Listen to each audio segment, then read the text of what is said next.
So this is the latest project I've been working on in the shop, and it's another project with a series of drawers. These specific drawers are inset style drawers. I've been wanting to make a video like this for quite a while, mainly because for two reasons. I try to avoid redundancy in these how-to videos. They're already long as it is, and the longer the video gets, people are less likely to click on them. So I've been making quite a few drawers this year, so that part of the video is always a very repetitive process because I make them the same way.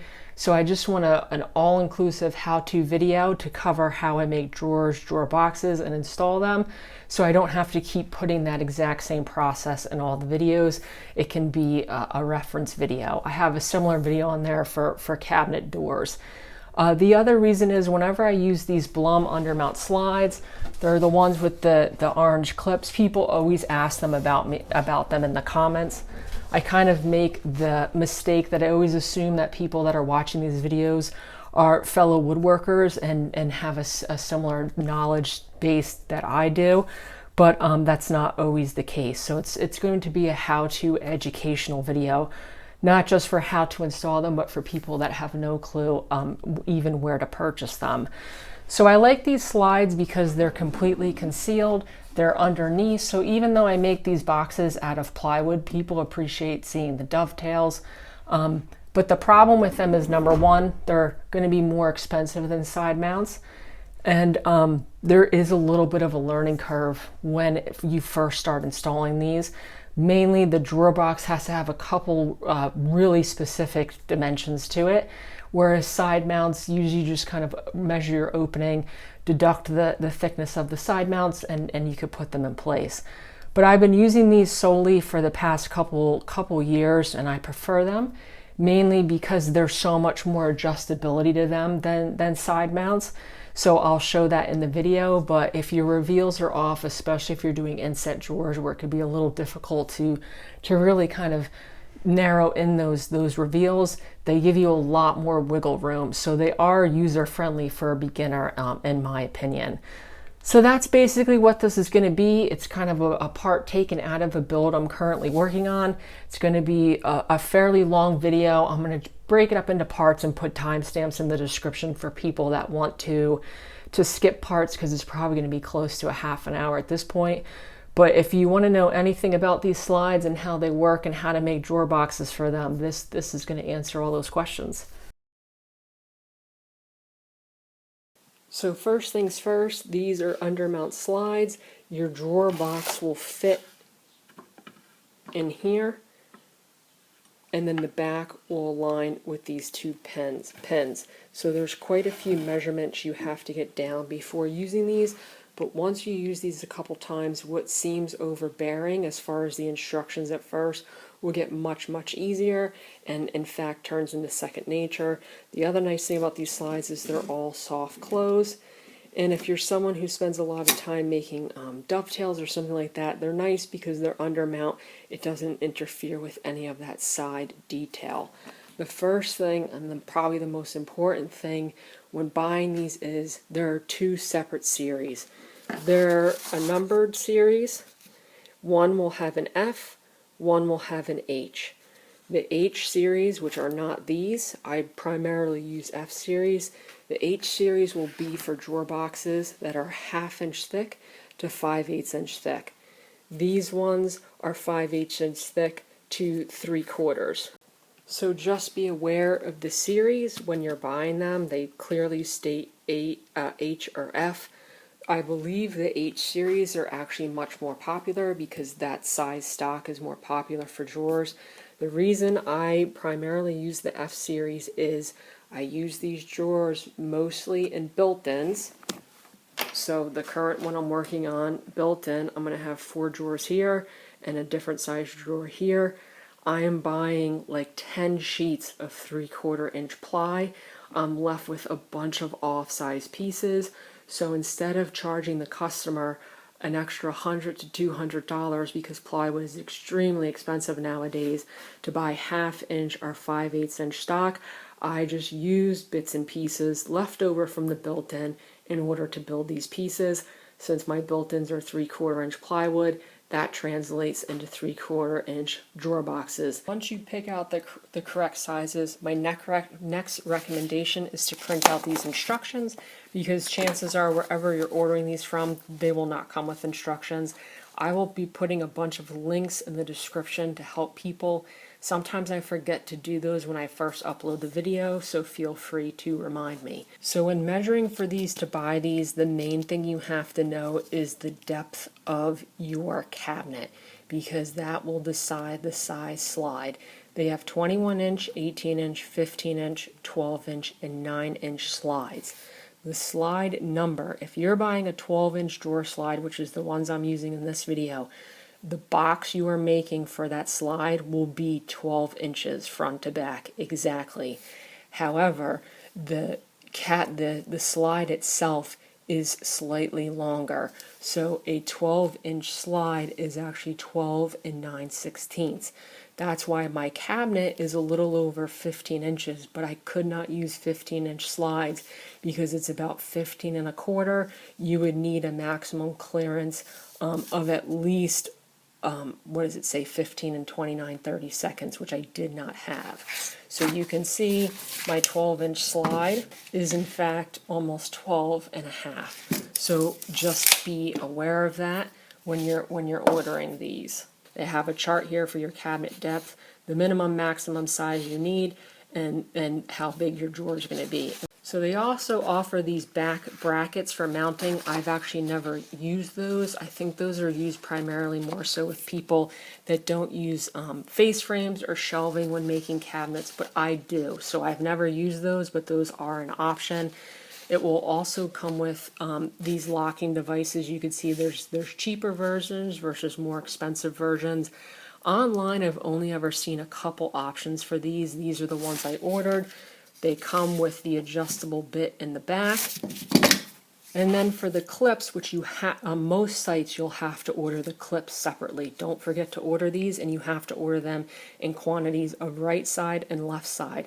I know that sounds a little confusing at first, but it's really not. I opt for the more expensive clips. I think these are $1.80 a clip, versus you can get cheaper ones, I think, for about 80 cents.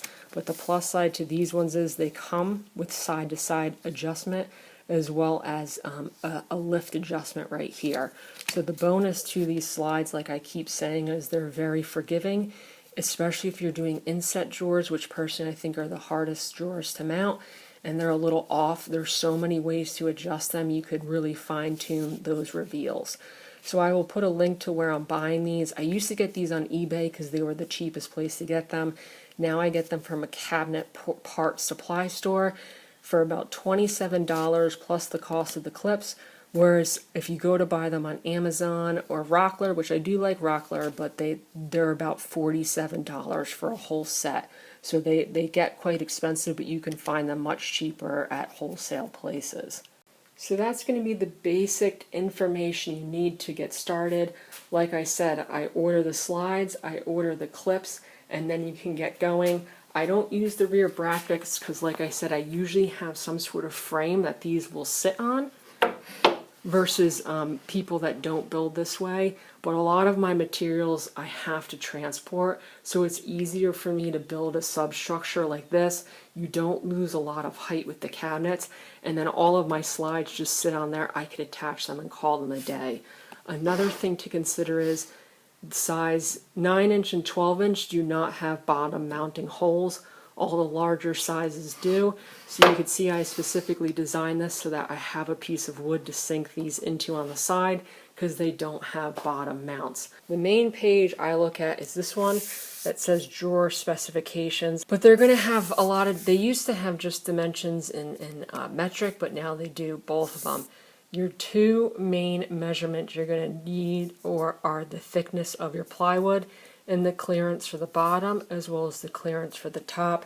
And I wrote all that out so that you can see this. I'm going to go through it, obviously, but you can also pause on this if you want to pause on this.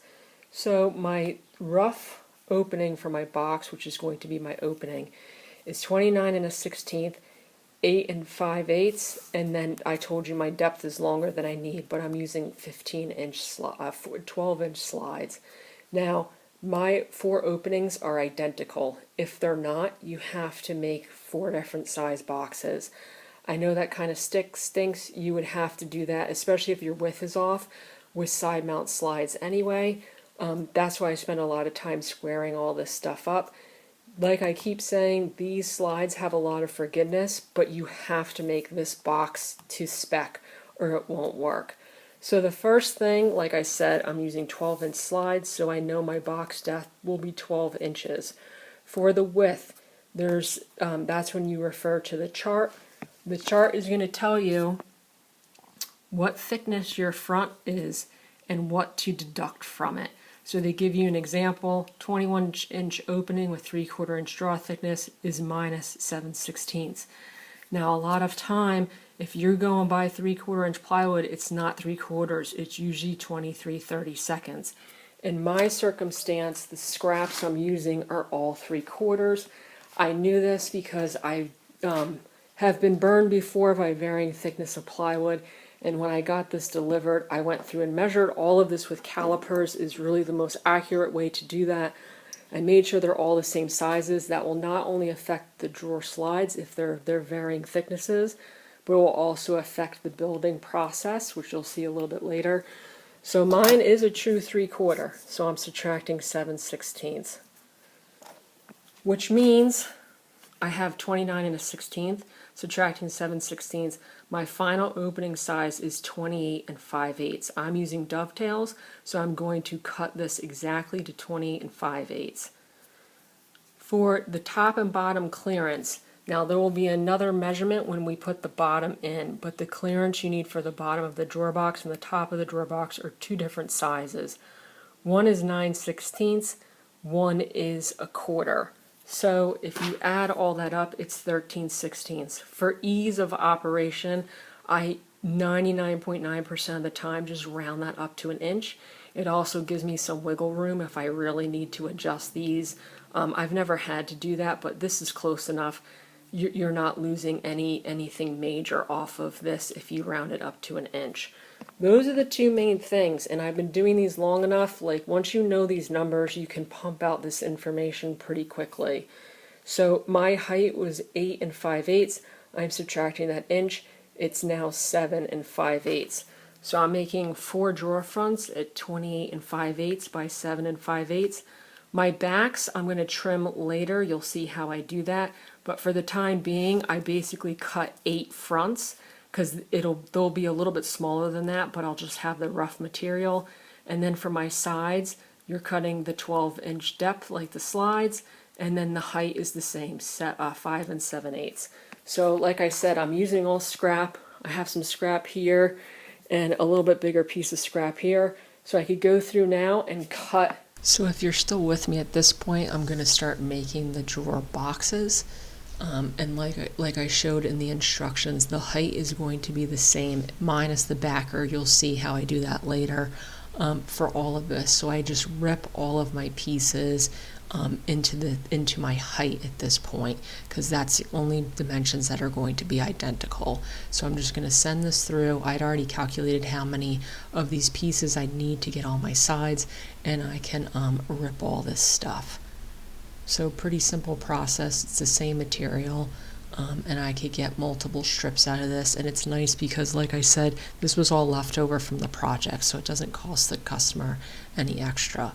And then at that point, from the measurements from the sheet of paper, I built these quite a while ago at this point, so I don't remember the exact measurements, but this was a little over, I think, 28 inches. You can see I have a stop set up on my radial arm saw, and I could cut all of my fronts, and I'll cut all of the backs to 28 inches as well. I keep saying it, the back will eventually be cut down, but it's easier to rip all this material down to size in the beginning and then just trim those backers down. So that is the main process. Get all of that done. Drawers are one of those rare things that it's almost easier to make it in multiples, because to set all this up to make one drawer just seems like a lot of work. But if you're making one box, it's not much more time consuming to make a bunch more. And then you can see I moved my stop, and these are the sides I'm cutting at this point. So these are my 3 rough boxes. I do a test cut on my jig. I do all these with dovetails. You do not have to make your boxes with dovetails. You're going to have to adjust your measurements because, like I said, my width is going to be identical. My back, the dovetail eats up a little bit of material. So if I cut that at 12 inches, I think the dovetail, because of the front, adds about a ½ inch onto it. So before I go to glue all mine together, I usually trim those down. I prefer dovetails because I also used to fix more furniture than I do now, and I fixed a lot of poorly made drawers. I've never had to fix a drawer that was made out of dovetails. With this jig, it's finicky, but once you get it set up, it cuts these really nicely. It's a very repeatable process. You just put your pieces in there and you could cut them. So that is the way I prefer to do it. If I didn't do it this way, I'd probably put a rabbet in the front. That also makes a really solid drawer front as well. That would probably be my second choice. So as you can see, I just put the top piece goes on the top of the jig. My sides go vertical in the front, and it's just going through and cutting all of those points. You can see that's what it's going to look like. I could take my side out, swap it with a new side, and then you just turn the top around, and then that will be one complete box at that point. There's a video that will show you how to dial this jig in. This was I got this at a yard sale for like $10. It can be a little finicky, like I said, but once you get it dialed in, I'm usually cutting the same size drawer boxes. It works out really nicely. Then I get a nice press fit on those fronts. So that is what my box looks like. You can see what I mean, that now my front to back, my side's a little bit long. I don't think I filmed it, but I go through and I do trim that down. So then for the bottom recess, it has to be a ½ inch up from the bottom. So that is really important because you need the clearance for the metal part of the slide on the bottom. You can see I set my fence over a ½ inch from the right hand side of my blade, and that will cut my 1/4 inch groove a ½ inch up. So I put tape on all this stuff just because once you take all these apart, you have all these pieces. So the tape is not only a reference for which part goes to which box, even though they're identical at this point, but it's the tape's always closest to the fence, so I know I'm cutting that groove on the right side there. Then at this point, I put a rabbet in the back of my cabinet. So I'm just making that dado stack from a 1/4 inch to 3/4. And then I'm just going to put a rabbet on the backs of all of my side panels. The fronts at this point are done. Now, I don't always do 1/4 inch bottoms, but these drawers, even though they're a little bit wider, they're not super deep, and clothes are going in here, so nothing super heavy. So I went with a 1/4 inch. Sometimes I opt to do a ½ inch. If you're using material different sizes than mine, you're going to have to make adjustments. So then there is my rabbet in the back. Now it's important that your dovetails, or however you're making these, they turn out square. If your pieces, your corners aren't even, this groove won't be even, and then your bottom won't fit in it. I know that from experience.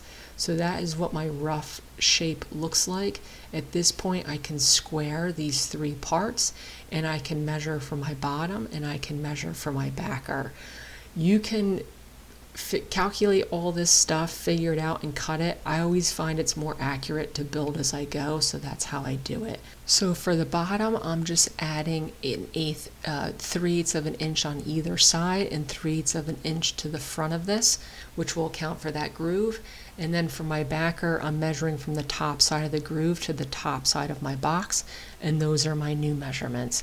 So like I said, I'm using 1/4 inch ply for the bottoms, and I could cut those based on the measurements. And then like I said, I would show later in the video, this is my backer. It was too thick because it's setting on top of my bottom. It doesn't go all the way to the floor, which saves a step for these drawer slides. And then I could dry fit this all together and make sure all of my parts fit. This slides in nicely. Everything holds itself together at this point. And then obviously I had to trim down that backer to fit inside those rabbets, and that is my drawer box. So that is what that's going to look like. And then obviously I said I'm making 4 of these. This is the bottom, so you could see how my backer sets on my bottom. if you have your backer run all the way to the bottom, you have to notch out the back side of these. So I used to make my cabinets like this anyway, and it just saves me a step in the installation by not having to do that notch. And then I could start gluing these together. I put glue on all of the dovetails, so I glue the two sides to the front first, and then I can glue the backer in place. I'm going to put a couple brads in the side because I'll still be able to adjust it with those brads in place, but it holds everything together. And then I'm going to check for square. If my two diagonals match, it's square. Sometimes it's just a matter of a little bit of shimming it one side or the other to get it square. This is really important. Making these as square as possible is going to save you a headache down the road. And then once it's square, I just attach the bottom to the backer, and I let these dry in place. So then for the fronts, I'm putting a false front on these, and technically this has a face frame on it, but I'm making them inset, so I am accounting for the thickness of the poplar. So in the instructions, they are going to tell you have to calculate what your front thickness is and what your drawer thickness is, and that's how far back you'll set your slides. So I'm at 3/4 and my false front's going to be 3/4, so I'm setting back my slides 1 inch and a 32nd. So that's what that looks like. Honestly, I did it for filming this video, but usually at this point I know how far back they go. I kind of roughly put them in place. You could see I mount my screws in the slots so you could slide them back and forward to make little fine-tune adjustments, and then I can mount all of them. So I'm doing the bottom 3. I'm going to show you how I do the top. So you need to drill a hole in the back to allow for those pins that are the tilting adjustment to fit into place. They sell a jig for this. All I do is put my drawer in place. I tap on it a little lightly with my fist. It leaves a little indent, and then I could just drill where that indent is. Super easy. Like I said, at this point, if you made this backer go all the way to the bottom, you have to notch out this point to allow clearance for the slide. The way I make my drawer boxes, I could skip that step. This hole is 7/16. I don't drill all the way through the plywood. And then to attach the clips, and once again, they sell a jig for this, but I have found a countersinking bit works just fine.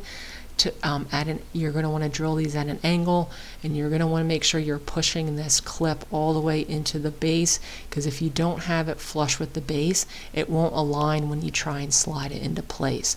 So once you have your drawer boxes, this is actually pretty easy. Drilling the holes in the backs, attaching all of the clips, and then they'll slide right into place. So these are all 3/4 inch screws.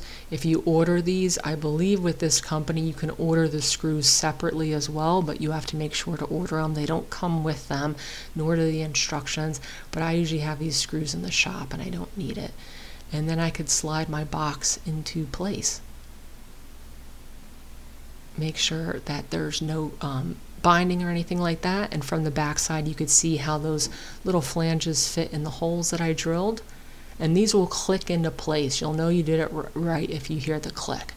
So then adding the fronts, and I'm going to go through this pretty quickly because I've already used the slides and had them attached, so that was kind of the goal of the video.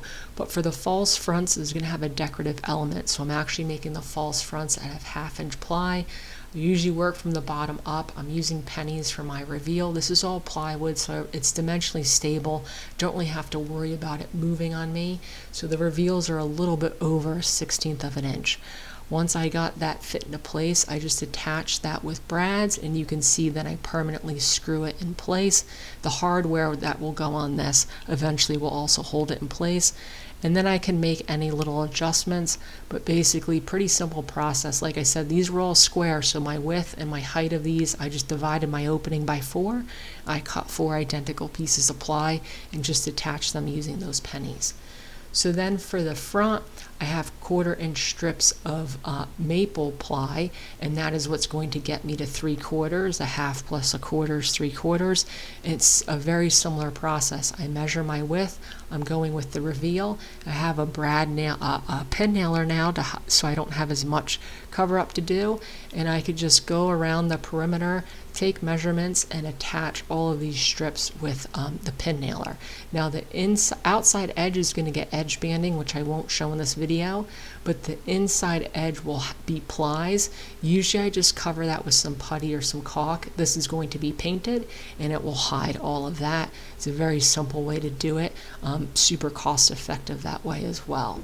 So that is what that looks like once they're all in place. Now I've been doing these for quite a while, so I haven't really had to make any adjustments with these slides. I definitely have in the past, but I will show you how that's done.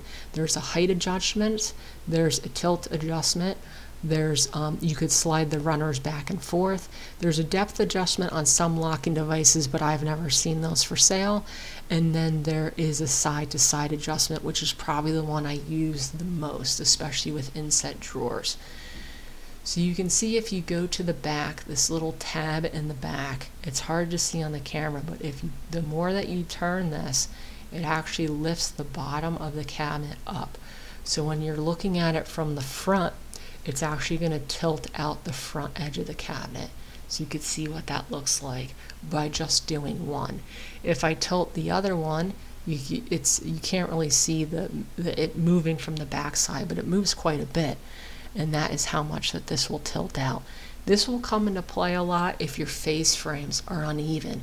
If your face frames aren't square, sometimes you have to tilt the cabinet to and from a little bit and combine that with the height adjustment on the bottom. If your face frame's not square, this adjustment can be a lifesaver. In all honesty, I've only ever used that once back when I first started making drawers. Now you will notice on these bigger drawers, these are tilted a little bit forward, but if you add weight to them, they're flush again. That's because there's so much weight on the front of these drawers from the front face as well as my false front that sometimes it looks like they're tilting out. So if you're a little concerned about that, add a little bit of weight to the drawer and it should adjust it. You can see my reveal is almost perfect. But if I slide that to one side, it will shift the whole drawer to one side. Now I'm only showing it with one hand, but for the knobs on the bottom, if you're sliding it to the left, you have to slide both of them the exact same amount. If I slide them back, it centers the reveal again. There's a good 1/16 of an inch of play side to side with these slides, which is amazing. If there's really any more than that, you probably have to recut the fronts anyway because you'll have gaps no matter what.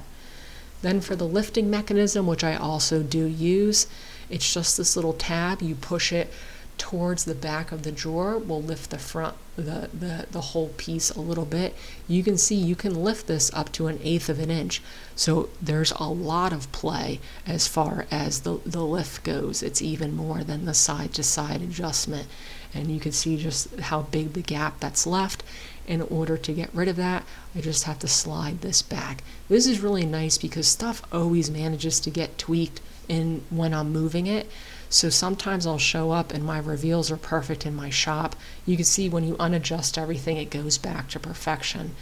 And it's really nice to have that insurance when you're moving something, that if something goes a little off, you do have a 1/16 of an inch side to side play, 1/8 of an inch top and down play, and also some tilting that will work as well.